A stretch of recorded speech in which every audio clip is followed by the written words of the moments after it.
Sobre essa questão da cultura woke que você falou, dessa, digamos assim, dessa esquerdismo cultural, né? Umas pessoas falam marxismo cultural. Eu até comentei no grupo de alguns amigos, assim, ó, eu vi ontem uma matéria do G1 que era, assim, listando os suplentes que vão assumir no lugar dos ministros do Lula, né?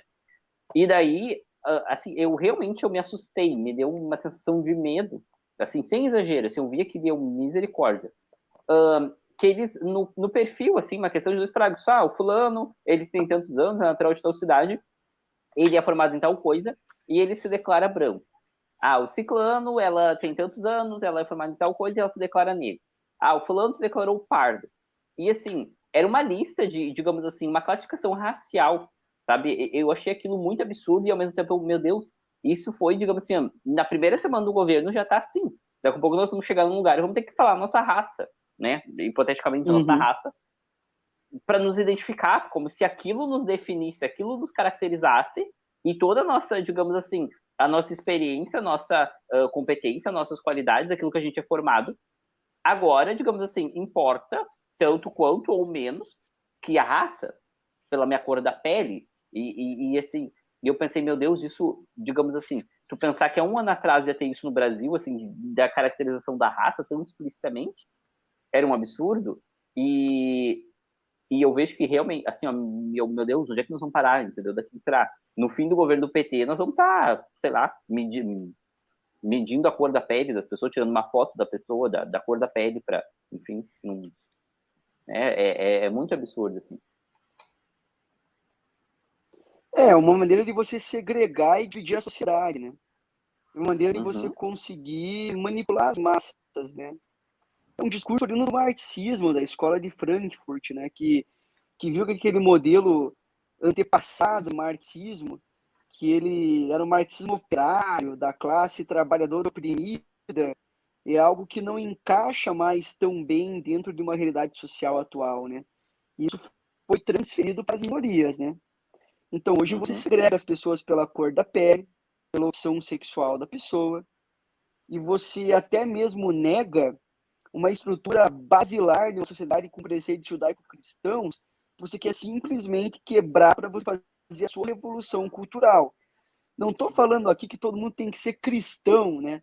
Quando a gente fala em sociedade uhum, com preceitos judaico-cristãos, a gente fala de uma construção de uma sociedade. Por exemplo, vou dar um exemplo para vocês aqui. Não, a ciência, ela não vai provar para você o que é ser uma pessoa honesta ou não, o que é o certo ou o errado em termos morais. Até mesmo o direito, ele é muito baseado hoje no direito secular, ou seja, de uhum, leis que elas vão se desenvolvendo ao longo do tempo diante daquilo que aquela sociedade ela julga como certo e errado. E a nossa sociedade, a moral, a noção de certo e errado no Ocidente, ela foi formada através de preceitos judaico-cristãos, querendo a gente ou não. Você pode ser ateu, ser agnóstico, ser cristão, o que quer que seja, mas isso é inquestionável, não é uma. Não estou aqui passando uma visão de mundo minha, mas algo que é verdade, né? Dentro da própria uhum, estrutura de uma sociedade. E esse discurso ele vem para simplesmente querer romper com isso, entendeu? Querer quebrar completamente e fazer uma revolução cultural. E ele até mesmo tenta romper com várias questões científicas que estão atreladas a esse processo, né? Que deixa uma conversa completamente à parte, porque ele quer romper com tudo para fazer sua própria revolução. Por exemplo, tem um livro do Steven Pinker chamado Tabula Rasa, livro muito bom, aliás, quem quiser ler, fica a recomendação. E o Pinker fala nesse livro esse tipo de discurso.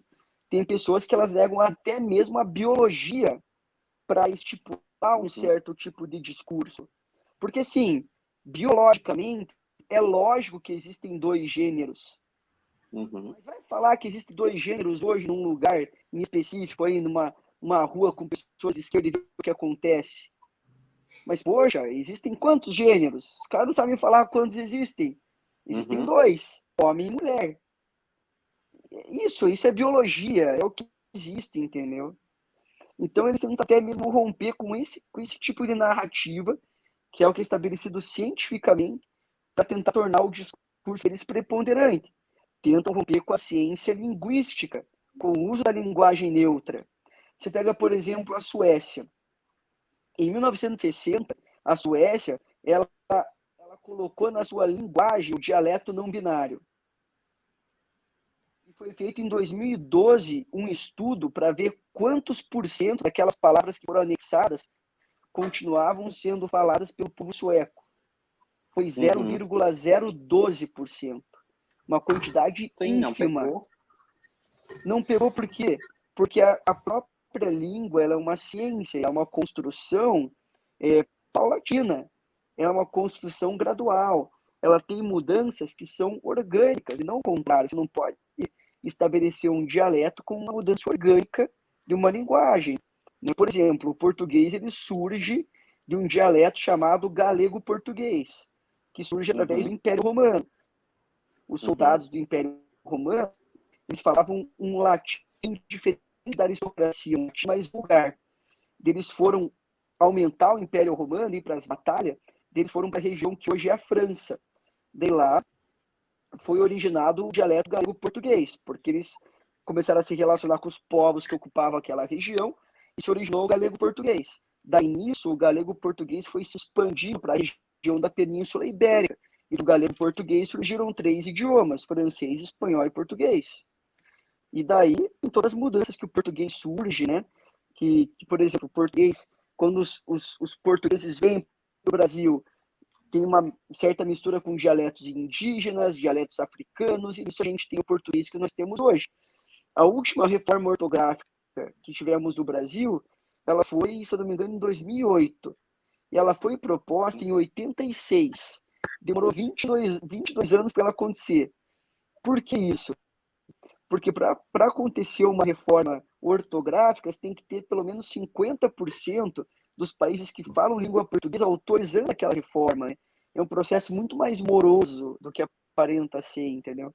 Então, tentando uma discussão técnica, científica acerca da língua que simplesmente é negada. Né? Os caras falam tanto de ciência, mas é só a ciência que convém para eles.